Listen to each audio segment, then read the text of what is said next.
Guys, Thursday, November 14th, Frank Perez back. Vegas opening line. We're here, I just finished a little segment, but I had my little dog barking at me, so I had to cut it off a little short, talking about the pick sellers, the touts, and these things, mostly for a lot of these young, new gamblers coming into the market. Guys, here's another one.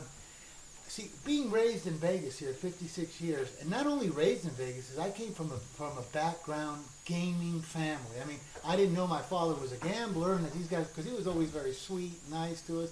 You never knew what was going on, but I realized he was a gambler when we were right around like 13 years old, because we'd come home from school, my sisters and I, there'd be three new Schwinn Super Sports in the driveway, and then 2 days later there'd be no power in the house. We didn't know what was going on back then until I got older. Then I realized that they were gamblers. And I'd always see my father, because he was really nice and kind and funny.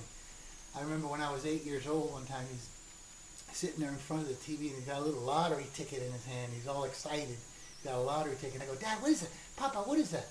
And he goes, son, this is a lottery ticket. I go, a lottery ticket? What's that? He goes, those ping pong balls match these numbers over here. He takes a deep breath. He goes, oh, son, he goes, it's going to be Paris, champagne, and women. He was all excited. And I asked him, I said, well, Papa, what if they don't match?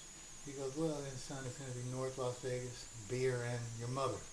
So that's the way, like, my dad would always talk to me on things. And he would even tell me about gambling, like, make sure when, you're listening to your hunches and your voices, that, you don't listen to, all these people are always listening to, like, these signs and these hunches and this superstitious and everything, because he told me about, like, for instance, this is how he would talk to me. This is my dad and Greg is talking to me as a gambler. But I was a kid. I didn't know what the hell was going on. He says to me, son, he says, I remember a guy one time, listening to voices. A guy one time, he wakes up and it's May 5th. And he looks on, he looks at the alarm clock and it's 5:55 in the morning. He says, oh, wow, that's kind of weird. When he goes down to catch the bus, the conductor's got a 5 on his hat. And he looks and there's 5 people on the bus.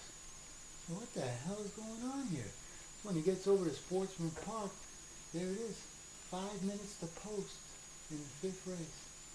He looks up and he goes, God, thank you. What do you need? Well, what do you need? So he says, so the guy goes up and he bet 500 to win on the 5. So I asked my dad, I said, wow. I said, that's unbelievable. He goes, what happened? He goes, he finished 5th. So always listen to those little, forget this superstition and these little voices barking at you.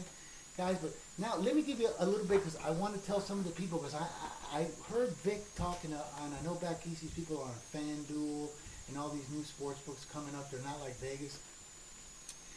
Guys, just a little education on how to calculate your parlays, especially on the parlay card odds and things. This is, guys, the pros know all this, but I'm doing this for a lot of the other people that are just coming into the market, so they know what they're faced with these odds. If there's two different games being played, there's 4 possibilities. If there's 3, there's 8. If there's 4, there's 16. 5, there's 32. 6, there's 64, and like that. You keep doubling it up. So when, for instance, when there's 4 games being played, the true odds are 15 to 1. There's 16 possibilities, and these guys on these cards or whatever are giving you 10 or 11 to 1. 10 to 1, they're keeping 5 units out of 16, guys. That's 32%. Even how about when there's 5 and there's 31 to 1 possibilities, there's 32 possibilities, they're paying you 20 to 1. Come on, guys, they're keeping 11 units out of 32. Stay away from that. At least when you get to the 3, if you're betting it off the board and it's 7 to 1 and they're giving you 6 to 1, well, they're keeping 1 unit out of 8, 12.5%. Not horrible.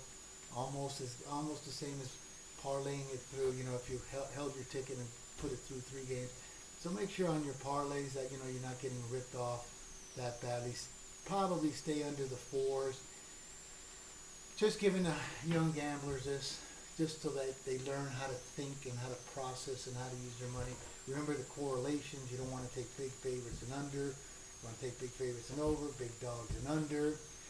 On your teasers, oh my gosh, I got to tell you, even this year now in the NBA, it's absolutely stealing for these bookmakers. Anybody betting NBA teasers. I told you that the teasers are only worth it in the NFL, going the Wong style through the 7s and the 3s, back or forth on 7s or 3s. Everything else a waste of money. College football, college basketball, NBA, especially NBA. Absolutely stealing these bookmakers are doing to you on NBA teaser, especially with the scoring now. These games now land on 202 just as well as 252. I remember 5, 6 years ago and growing up as a kid, we'd have games, the Pistons and the Bulls, the numbers would be 183, 184, 190. These games would all be right there. They still weren't good then, but I'm saying at least the points meant something. Now these guys suit up in one day, it's 260, 206 the next day. It doesn't even matter with this 3-point and this scoring. Stay away. You might as well take your money and throw it on a friggin' hibachi. It's absolutely wasting your money. Teasers, especially NBA, only NFLs, through 7s, through 3s. There it is. This is a quick one, guys. Frank Perez, Vegas opening line. Back after this.